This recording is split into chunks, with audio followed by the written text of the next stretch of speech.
Bueno, queridos, pues vamos a dar comienzo un día más a este estudio de la revista que va a llevar adelante nuestra querida Marta para el día de hoy.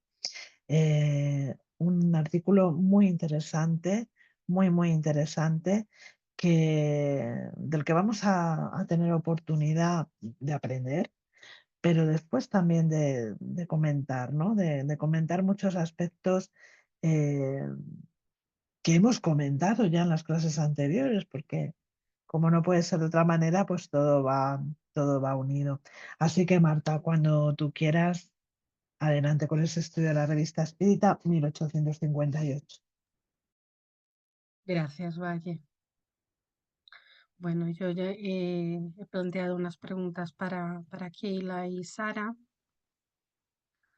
El estudio va respecto de los gobelinos y voy a empezar con Keila. Y te voy a plantear dos preguntas, Keila. ¿Qué papel han jugado las creencias en los seres incorpóreos en la historia y la cultura popular de diferentes épocas? ¿Y cómo se describen los relatos tradicionales a los diferentes tipos de espíritus o duendes y qué características tienen? Gracias, Martita, por la pregunta muy interesante. Bueno, nosotros sabemos que está en la historia, ¿no? de la humanidad, las creencias en esos seres, ¿no? que hoy denominamos espíritus, pero que no siempre fue así, ¿no? Que tuvieron nombres distintos como dioses, seres mágicos, diabólicos u otro nombre, ¿no? que podamos pensar o recordar, ¿no? Porque ya hemos visto, ¿no? Y tenemos este conocimiento y podemos entender haciendo un estudio, ¿no? de los hechos históricos, ¿no? Que los espíritus siempre estuvieron en contacto con los hombres, con los seres encarnados, ¿no? En diferentes épocas, en diferentes pueblos, ¿no? Y podemos ver ese hecho en las diferentes culturas. Y los hombres, claro, antes, ¿no? Al no saber cómo explicar ese contacto, qué era eso, esas manifestaciones, pues dieron a lo largo de la historia diferentes nombres, ¿no? Como he dicho antes, a esos espíritus. En este artículo que hoy vamos a estudiar de la revista Espírita, muy interesante, podemos encontrar algunos ejemplos, ¿no? de algunas menciones de estos nombres diferentes, ¿no? Ahí podemos encontrar, por ejemplo, lo que ellos llamaban, ¿no? De buenos brownies, ¿no? Que eran considerados seres buenos, benevolentes, ¿no? Atentos y que se complacían en ser útiles. Me ha parecido un nombre muy gracioso. También podemos encontrar el nombre que lleva el título de este artículo, ¿no? Que eran los gobelinos, como eran llamados entonces en Normandía, ¿no? Como nos explica el artículo, y que eran entonces considerados seres maliciosos, traviesos, caprichosos, incluso en algunos casos malos, ¿no? Y estos mismos seres, pues tienen diferentes nombres en varios sitios. Eh, en Escocia, por ejemplo, eran llamados, y perdonadme por la pronuncia, pero voy a hacer lo mejor que pueda. Eran llamados bogles. En Irlanda, algo parecido con cluricaunes, claro, la pronuncia está fatal. Pero, en fin, en Alemania los pugs, ¿no? O pugs, no sé. Y en Inglaterra los bogarts. Y este último me ha parecido también muy gracioso, ¿no? Según ahí el entendimiento, ¿no? de este pueblo, según esta creencia, ellos eran responsables por hacer algunas chiquilladas, digamos así, con los niños, ¿no? Dicen que les arrancaba a menudo su rodaja de pan con manteca y su taza de leche, ¿no? Agitaba durante la noche las cortinas de sus camas. Dice, sube, baja las escaleras haciendo mucho ruido, arroja al piso fuentes y platos y causa muchos otros estropicios en la casa. Bueno, estos son los ejemplos que nos trae este artículo en la revista, pero si remontamos también a las diferentes culturas y folclores, ¿no? De los diferentes países, ahí podemos encontrarme, aquí en España no sé mucho cómo serían los nombres, pero me ha recordado mucho algunas creencias y algunos nombres de Brasil, ¿no? Y que justamente ahora, pues estudiando, claro, podemos hacer esta analogía, ¿no? En Brasil tenemos el saci, en fin, la mula sin cabeza, en fin, un montón de seres, ¿no? De seres mágicos o en fin, eh,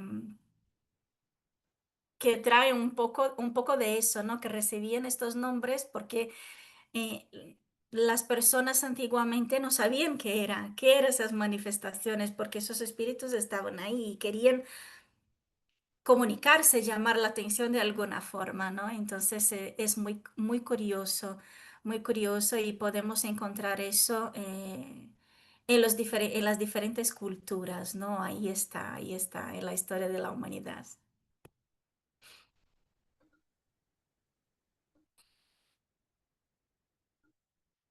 Gracias, Keila. Pues sí, yo creo que nos han traído ejemplos, pero creo que en todos los países tienen que tener los responsables de las trastadas, ¿no? No solamente aquí, ¿no? Y, y nosotras pues conocemos los de Brasil por nuestra tradición, pero hemos podido conocer estos muchos otros, ¿no? Pero en síntesis, como nuestros así, ¿no? Hacer trastadas y quitar las cosas para que la gente las busque y este tipo de cosas. Ahora la segunda pregunta va para Sara. Sara, ¿qué acciones suelen realizar los duendes en las casas según la tradición popular y por qué en algunas regiones se considera importante alimentar a los gobelinos o duendes domésticos? ¿Y qué se cree que traen a sus dueños? Sí, muchas gracias, Marta. Bueno, según la tradición popular, esos duendes bueno, son más maliciosos, ¿no? Pues entran en las casas y se complacen, como me estaba explicando Keila hace un ratito, se complacen haciendo travesuras, ¿no? Hasta el punto de poder llegar a generar un verdadero caos en ellas. Por ejemplo, bueno, algunos de ellos, cuando las personas están durmiendo, pues mueven las cortinas, ¿no? Hacen ruidos como suspiros, risas, dan golpes en las paredes, en el suelo, incluso pueden dar golpes si quieren en el techo también, pueden llegar a desplazar los muebles de su sitio. Y otra cosa bueno, que no causa menos perjuicio es que esconden objetos que pertenecen a las personas del hogar, ¿no? Con la perturbación que todos nos podemos imaginar que eso supone. También lo estaba explicando Pila antes, hay un tipo de duende que en Inglaterra lo llaman Bogart o algo similar, que tiene, bueno, nos explica Kardec que tiene un especial rechazo por los niños, ¿no? Y dirigen su hostilidad hacia estos, quitándoles la comida, eh, zarandean la ropa de la cama cuando los nenes están durmiendo, se complacen en hacer ruido mientras, no sé, mientras corren por el pasillo de la casa, por las escaleras, ¿no? Y pueden llegar incluso a arrojar objetos al suelo como por ejemplo la vajilla, ¿no? Con el posterior estruendo que esto puede llegar a producir, ¿no? Además, y respondiendo a tu segunda pregunta, en algunas zonas de Francia a estos seres se los consideran incluso duendes domésticos, ¿no? Eh, llegando en algunos casos los dueños de la casa a alimentarlos, ¿no? Les dan en algunos momentos alimentos muy ricos porque a cambio van a recibir trigo que los gobelinos que los gobelinos consiguen de manera ilícita en los alrededores, ¿no? En los graneros de otros propietarios. Y dice Kardec que bueno, esta superstición se encuentra entre los borusos del siglo X porque sus genes domésticos, que son llamados Colquis o algo así, también robaban trigo, ¿no? Y se lo entregaban a las personas a las que ellos pues, tenían estima.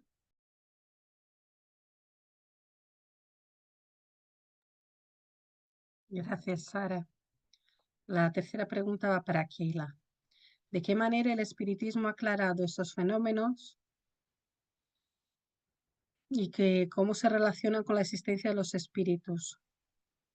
Su intervención en el mundo material y precisamente en eso consiste, dicen algunos, consiste lo sobrenatural. Gracias, Marta. También muy interesante y muy importante esta pregunta, ¿no? Eh, ¿De qué manera el espiritismo ha aclarado esos fenómenos? Pues justamente a través de los espíritus, ¿no? Ellos vinieron a contarnos, pues, qué es lo que pasaba realmente, ¿no? Entonces, con su ayuda pudimos comprender la existencia del plano material, la existencia de los espíritus y también su acción sobre la materia, ¿no?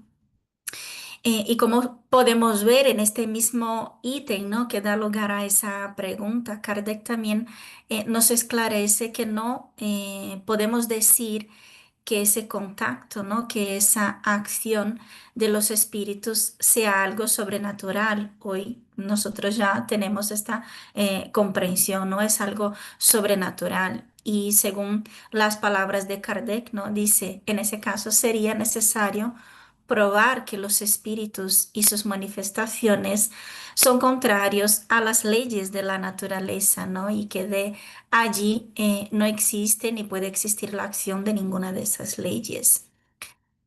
Bueno, a través de esas comunicaciones, ¿no? Que fueran esas comunicaciones de los espíritus, ¿no? Que fueran mejorando y modernizando, ¿no? Con el tiempo, pues pudimos comprender que el espíritu es el alma que sobrevive al cuerpo, ¿no?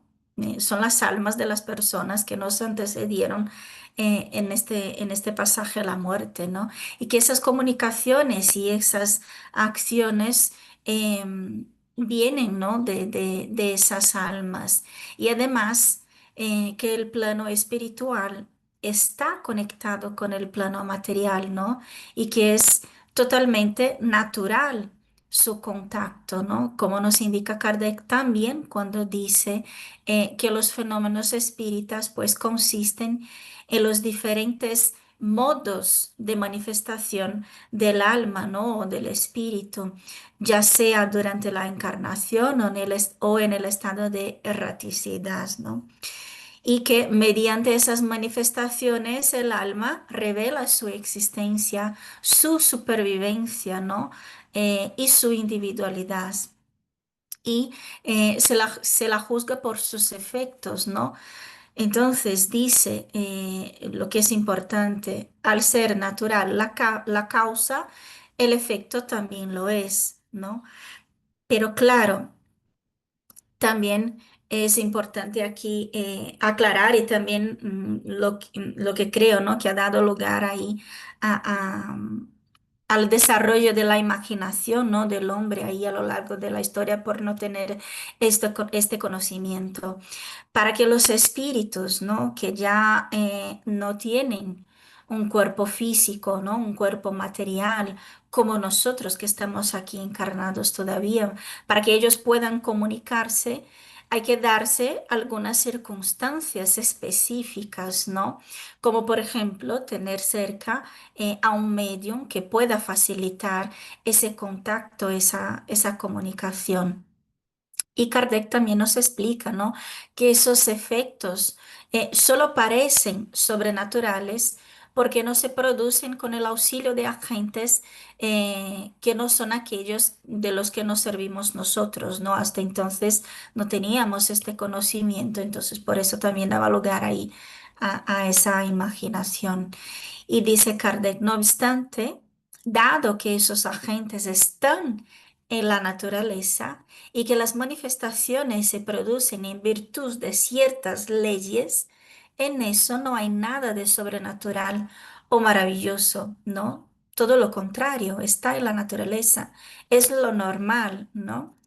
Esa relación siempre existió y siempre va a existir, esa relación del plano espiritual con el plano material, ¿no?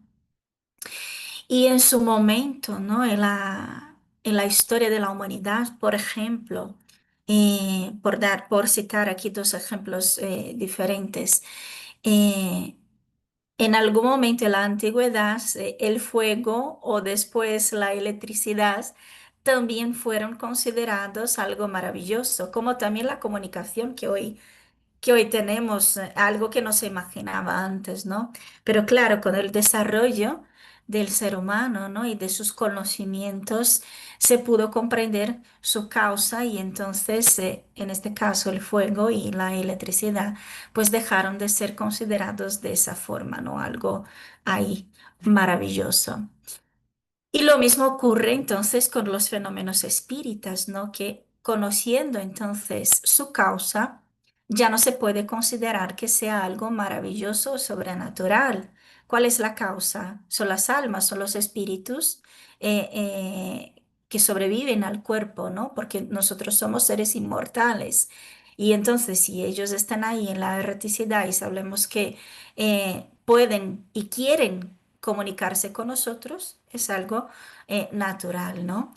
Y también Kardec además enfatiza ahí, ¿no? Nos dice una explicación racional basada en las leyes de la naturaleza, por el hecho de que conduce nuevamente al hombre al terreno de la realidad, pone un límite a los extravíos de la imaginación y destruye las supersticiones, ¿no? En el momento que tenemos este conocimiento, pues tenemos que dejar a un lado ese fomento de imaginación, ¿no? y estas supersticiones. Y sigue, ¿no? Dice, lejos de ampliar el dominio de lo sobrenatural, el espiritismo lo restringe hasta sus límites extremos, ¿no? Y derriba su último refugio. Si bien induce a creer en la posibilidad de ciertos hechos, no es menos cierto que impide la creencia en muchos otros, porque demuestra en el ámbito de la espiritualidad, a ejemplo de lo que hace, ¿no? la ciencia en el ámbito de la materialidad, lo que es posible y lo que no lo es, ¿no? Entonces, por eso, con este conocimiento, ya reflexionando un poco, investigando un poco, podemos comprender lo que puede ser una comunicación o una manifestación de algún espíritu y lo que no puede ser, ¿no? Y porque es importante, ¿no? considerar que no todos los fenómenos son espíritus, ¿no? Eso es importante, es decir, que tiene, no todo lo que ocurre, digo, a ejemplo principalmente de esas manifestaciones físicas, ¿no? De un ruido, ¿no? No sé. eh, eh, de algo que puede parecer una imagen. No todo tiene detrás la voluntad de un espíritu, no todo es una manifestación de un espíritu. Entonces es importante investigar siempre la causa para no dar lugar a la imaginación, ¿no?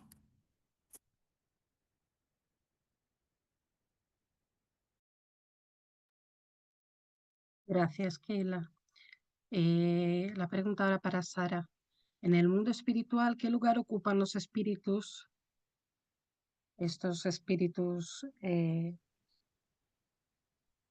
estamos hablando, ¿no? Estos seres que tienen cada uno un nombre distinto en cada lugar para dar estas explicaciones, ¿no? ¿Qué lugar ocupan en la escala espírita?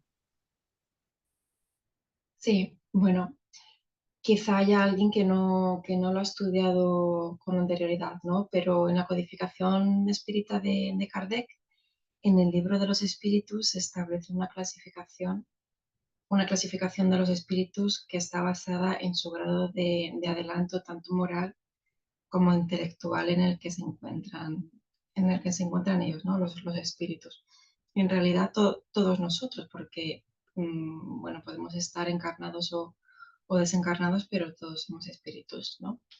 Y entonces se admiten tres categorías principales. En la primera se encuentran los espíritus puros, en la segunda los espíritus buenos y ya en la tercera categoría tenemos a los espíritus imperfectos. Esta categoría, que está relacionada con los espíritus imperfectos, se pueden dividir a su vez en cinco clases. Y entre ellas se encuentra pues, la clase de los espíritus frívolos, ¿no? Que son los vulgarmente denominados duendes, también se les puede llamar gnomos, trasgos, creo que se les llama, al menos en la zona del norte de España, creo recordar, y también se les puede llamar diablillos. Esos diablillos seguro que son todos de los traviesos, ¿no? Eh, y bueno, estos espíritus son caracterizados por ser maliciosos, bastante burlones y no menos ignorantes, ¿no? Como hemos estado explicando antes, se complacen en inmiscuirse en los asuntos de los demás, ¿no?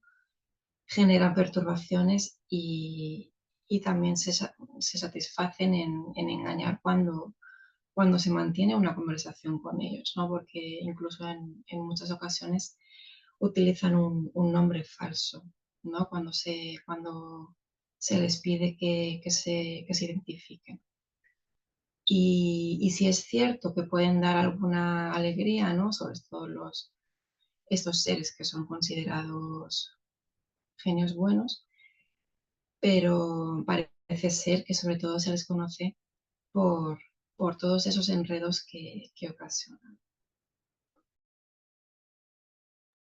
Gracias, Sara. Esta última pregunta se la hago a las dos. A Keila y Sara para las dos. No dice Kardec, si un hecho semejante al que hemos referido anteriormente, el de la joven del pasaje de Panoramas, hubiese sucedido en el campo, sin ninguna duda sería atribuido al gobelino del lugar y después ampliado por la fecunda imaginación de las comadres. Bueno, ¿qué semejanza hay entre las manifestaciones físicas que hemos visto anteriormente en la revista Espírita, ¿no? En el pasaje de Panoramas y estos atribuidos a los gobelinos, ¿no? Que hagáis un comentario. Empezamos por qué. Gracias, Martita. Muy interesante retomar este último estudio, ¿no? Bueno, sí, sin la investigación de la causa y sin los conocimientos que tenemos hoy, ¿no? Con el espiritismo a día de hoy y también en aquella época, pues seguramente esa manifestación de este caso en concreto sería atribuido algún duende, algún diablillo, algún, no sé, algún espíritu o un ser que quería ahí causar algún trastorno, ¿no? Así como tantos otros detalles, ¿no? de la historia que no pararían por ahí, ¿no? Porque sería un poco como estábamos comentando antes, ¿no? Un folclore, ¿no? De inventar el ser y de inventar la historia y seguro que habrían puesto alguna imagen, en fin, ¿no? Seguramente que sí, sería como estos seres. Y bueno, en relación a la semejanza, pues yo diría aquí, en este caso del artículo anterior, la intención de llamar la atención, ¿no? Porque de forma general los espíritus que se sirven, ¿no? de ese tipo de comunicación, de manifestación, lo que quieren es llamar la atención, ¿no? de los encarnados, aunque en ciertos casos no sepamos el motivo, ¿no? Pero tienen esa intención. Y en este ejemplo de esa chica, parece ser, ¿no? que el espíritu responsable de esas manifestaciones, pues tenía una buena intención, ¿no? Eso parece. Podemos interpretar de esta forma, ¿no? Porque da a entender que lo que quería en realidad será sacar la chica de esa casa, ¿no? Por algún motivo. A veces incluso por la vecina, no sabemos, ¿no? Y ya en el ejemplo del estudio de hoy, la intención de estos espíritus, ¿no?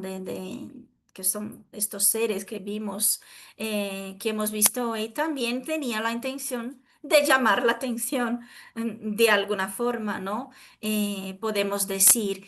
Y que la mayoría de los casos era solamente por diversión, ¿no? O eso podemos interpretar, ¿no? Eso parece. Pero también sabemos que en algunos casos puede ser incluso por maldad. No sé si Sara tiene algo más que aportar en estas dos preguntas. Sí, gracias, Keila. Bueno, yo me había preparado un pequeño resumen del estudio que se hizo en la clase anterior, ¿no? Para quien no conozca lo que sucedió en el pasaje de los panoramas. Bueno, se refiere a una joven huérfana, ¿no? Muy bondadosa, que era la empleada del hogar de una familia, ¿no? La cual, bueno, quería mucho a la chica. No obstante, en el barrio había una mujer que no se sabe bien por qué, pues tenía un poquito de inquina a la empleada, ¿no? Y un día cuando esta estaba llegando a la casa, cuando la empleada estaba llegando a la casa, se encuentra con la vecina, la cual estaba con un humor terrible e incluso la quería golpear. La empleada, para librarse, ¿no? Pues corrió para llamar al timbre de su casa, pero el cordón del llamador de la puerta estaba precisamente en ese momento cortado, ¿no? Y no se sabe cómo la campanilla pues igualmente sonó. Todo indica que quien produjo este efecto físico, ¿no? Fue, como dice Keila, un buen espíritu que quería proteger a la joven, ¿no? De hecho, bueno, se estuvo escuchando durante no sé cuánto tiempo, durante días o podrían ser meses, siempre en presencia de esta chica el sonido de la campanilla hasta que la chica se fue, ¿no? Definitivamente de la casa. Se cree que posiblemente un espíritu protector podría ser su espíritu guía, ¿no? Pues quisiera defender a la chica y que al continuar produciendo el sonido de la campanilla lo que pretendía era que abandonara la casa, ¿no? Para no encontrarse más con aquella vecina que siempre la perturbaba. Entonces, ¿qué semejanza tiene con las manifestaciones físicas atribuidas a los gobelinos? Bueno, bajo mi punto de vista, las semejanzas son las mismas, ¿no? En el estudio de hoy, Kardec nos explica que los gobelinos pueden ser buenos, ¿no? Y en cambio otros pueden ser más traviesos o incluso maliciosos. Los primeros se complacen en atender en todo lo posible a las personas del hogar, ¿no? Y los segundos, los que son más traviesos, pues se divierten en causar el caos. En el caso del pasaje de los panoramas, bueno, se podría pensar que el ser que produjo esa manifestación física es un duende, ¿no? Bueno, un duende o un gobelino, que según la opinión de la doctrina espírita no es otra cosa sino un espíritu protector, ¿no? En el caso de los gobelinos buenos, ¿no? Si, claro, si nos pusiéramos en la situación de que ese ser lo que hubiera pretendido es hacer ruido con el único objetivo de molestar a la familia de la casa, pues la creencia popular diría que es un gobelino malicioso, ¿no? O travieso. Y si lo extrapolamos a la creencia espírita, pues la conclusión que se saca de ellos es que es un espíritu imperfecto, ¿no? En concreto, un, un espíritu golpeador y perturbador.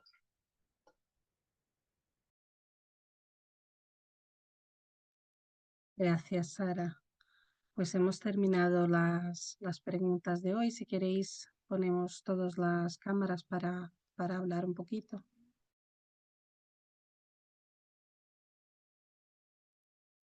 Bueno, muchas gracias. Muchas gracias a todas por participar en este estudio de un tema muy importante que Allan Kardec desarrollará, muy bien desarrollado después en el libro de los mediums. Es una cuestión muy interesante, eh, porque abre muchas puertas, ¿no? Naturalmente aquí en este capítulo, perdón, en este artículo de la revista Espírita de 1858, bueno, se está exponiendo eh, que este tipo de fenomenología es una fenomenología común a todas las culturas y a todos los lugares, ¿no?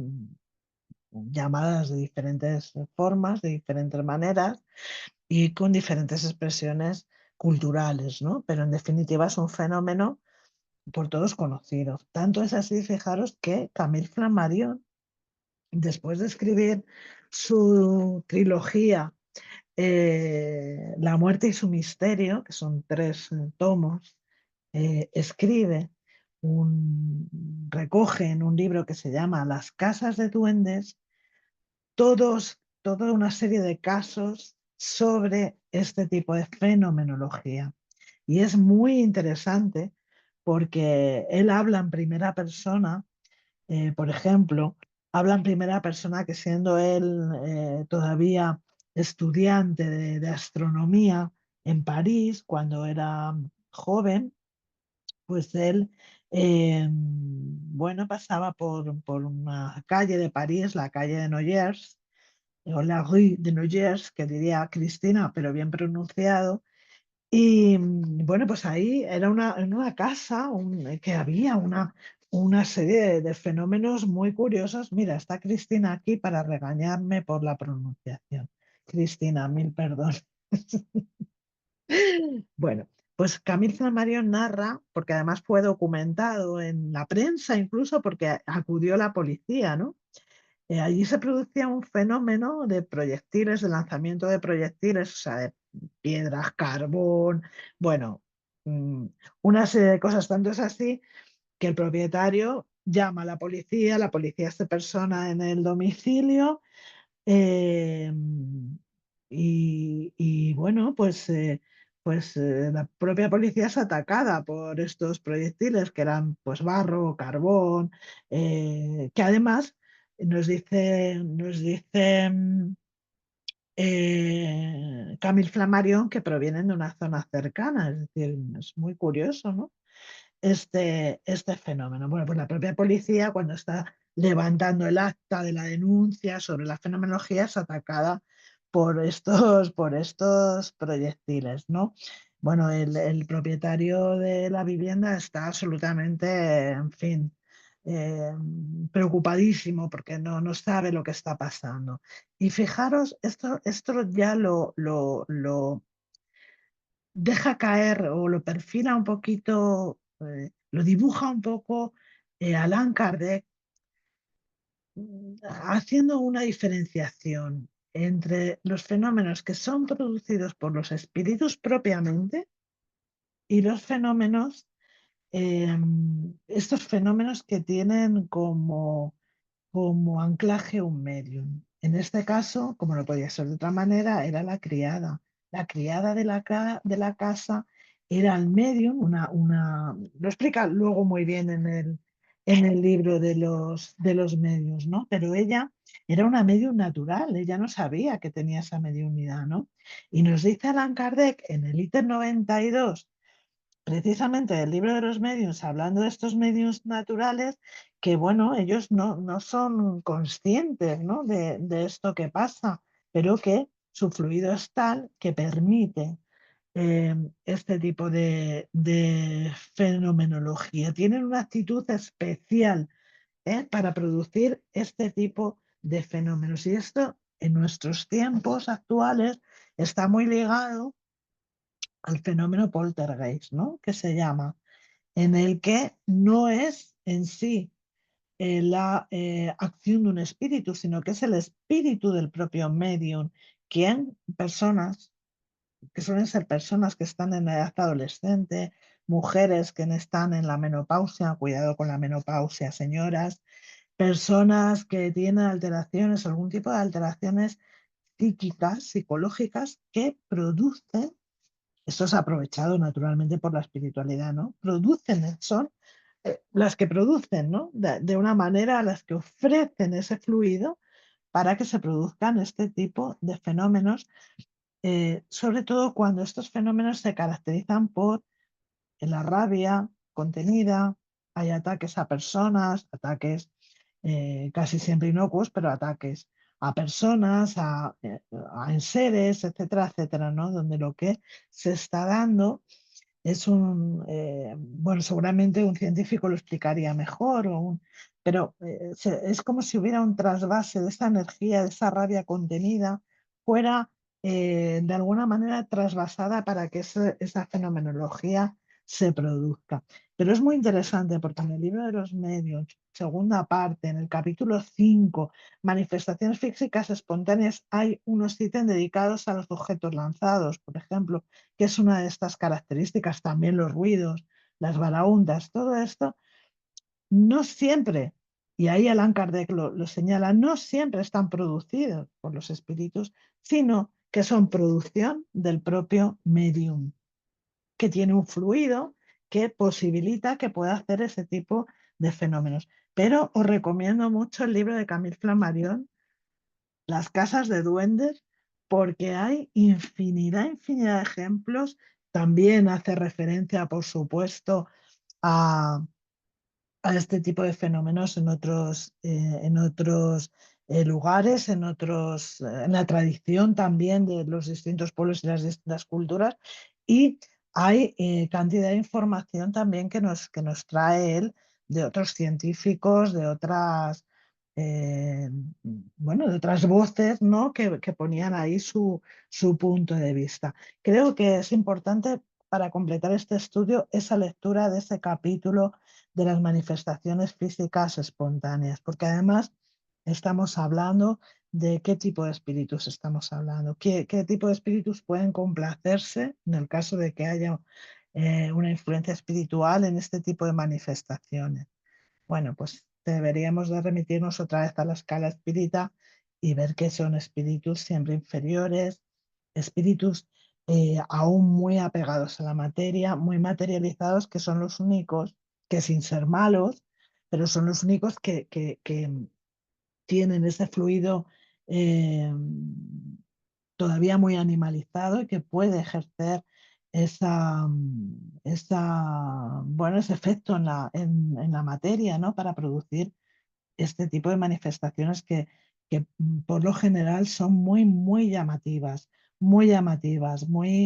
en fin, llaman mucho la atención, provocan mucho miedo, ¿no? En las casas donde se producen este tipo de manifestaciones, las personas lo pasan verdaderamente mal. Y cuestiona aquí el caso que vimos en el artículo anterior.